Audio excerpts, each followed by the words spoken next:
Salut tout le monde, j'espère que vous allez bien. Je vous retrouve cette semaine avec un DIY que j'avais réalisé pour la fête des pères. J'ai eu pas mal de retours suite à cette photo postée sur les réseaux sociaux. Du coup, je me suis dit que j'allais vous montrer comment je les avais réalisés.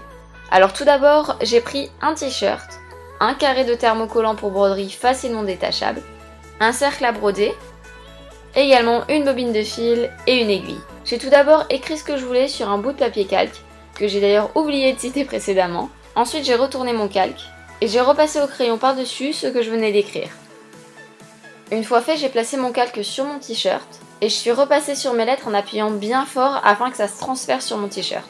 Après avoir retiré mon calque, je viens prendre mon tissu thermocollant et je place le côté collant ou alors brillant à l'intérieur de mon t-shirt, juste derrière mon message. Avec mon fer à repasser, je viens le fixer. Je prends ensuite mon cercle à broder, alors je place une partie dans mon t-shirt et l'autre à l'extérieur. Je resserre la vis et je peux débuter la broderie. Le point que j'utilise est très simple. Je passe mon fil en commençant par le bas de ma lettre, puis à 1 mm, en suivant la lettre, je repasse mon aiguille. Maintenant je passe mon aiguille au milieu de ce point et je la passe à 1 mm plus loin comme précédemment. Puis je réitère les mêmes opérations. Je passe au milieu de mon dernier point et je pique à 1 mm plus loin en suivant le tracé de ma lettre. Franchement c'est top comme truc, vous faites ça devant une série, je vous promets que c'est déstressant.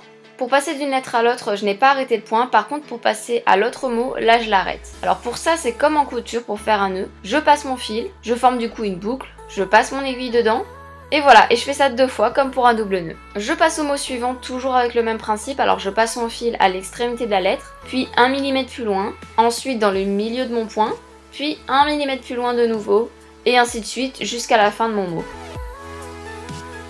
Je ferme par un double nœud et je coupe les fils qui dépassent. Je retire mon thermocollant.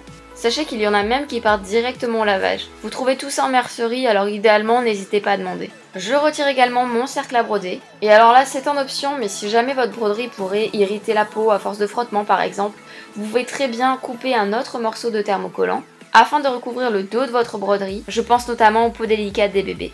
Et voilà comment j'ai réalisé mes t-shirts et bodys personnalisés. J'espère que ce DIY vous aura plu. Si vous le réalisez, n'hésitez pas à me partager le résultat sur les réseaux sociaux avec le hashtag AliciaDIY. Je vous fais à toutes de très gros bisous et à la prochaine. Ciao.